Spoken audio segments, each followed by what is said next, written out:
नंद बाबा चुपचाप रथ पर कान्हा के वस्त्राभूषणों की गठरी रख रहे थे।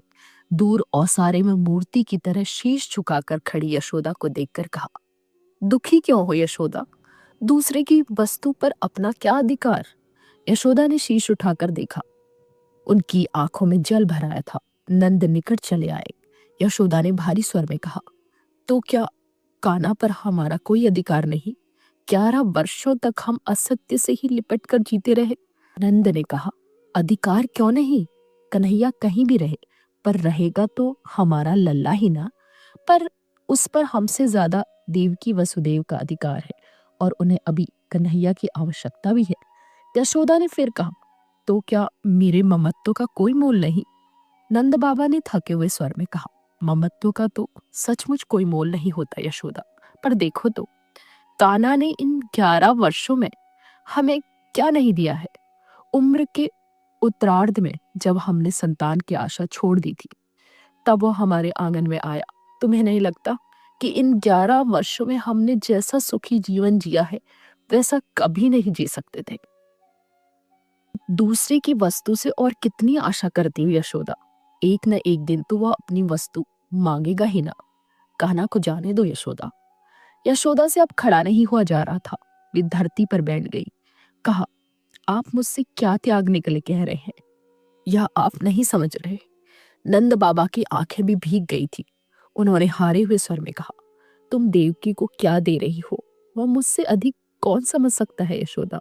आने वाले असंख्य युगों में किसी के पास तुम्हारे जैसा दूसरा उदाहरण नहीं होगा। यह जगत सदैव तुम्हारे त्याग के आगे नतमस्तक रहेगा। यशोदा आंचल से मुंह ढांप कर घर में जाने लगी तो नंद बाबा ने कहा, अब कन्हैया को तो भेज दो यशोदा, देर हो रही है। यशोदा ने आंचल को मुंह पर और तेजी से दबा लिया और अस्पष्ट स्वर में कहा, एक बार उसे खिला तो लेने दीजिए, अब तो जा रहा है, कौन जाने फिर। नंद चुप हो गए। यशोदा माखन की पूरी मटकी लेकर बैठी थी और भावावेश में कन्हैया की ओर एक टक देखते हुए उसी से निकाल निकाल कर खिला रही थी। कन्हैया ने कहा, एक बात पूछो मैया? यशोदा ने जैसे आवेश में ही कहा, पूछो लल्ला।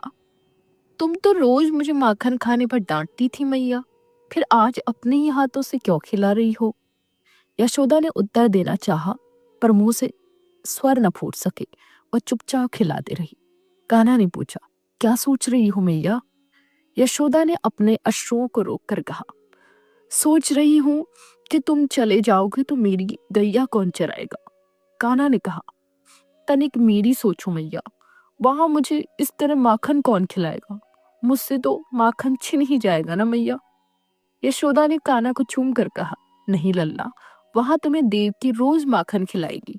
कन्हैया ने फिर कहा, पर तुम्हारी तरह प्रेम कौन करेगा मैया? अब की यशोदा कृष्ण को स्वयं से लिपटा कर फपक फपक कर रो पड़ी। मन ही मन कहा, यशोदा की तरह प्रेम तो सचमुच कोई नहीं कर सकेगा लल्ला, पर शायद इस प्रेम की आयु इतनी ही थी। कृष्ण को रथ पर बैठाकर अक्रूर के संग नंद बाबा चले तो यशोदा ने कहा, तनिक सुनिए ना, आपसे देवकी तो मिलेगी ना, उससे कह दीजिए। लल्ला तनिक नटखट है, पर कभी मारेगी नहीं। नंद बाबा ने मुंह घुमा लिया। यशोदा ने फिर कहा, कहिएगा कि मैंने लल्ला को कभी धूप से भी नहीं छुआ, हमेशा हृदय से लगा कर रखा है।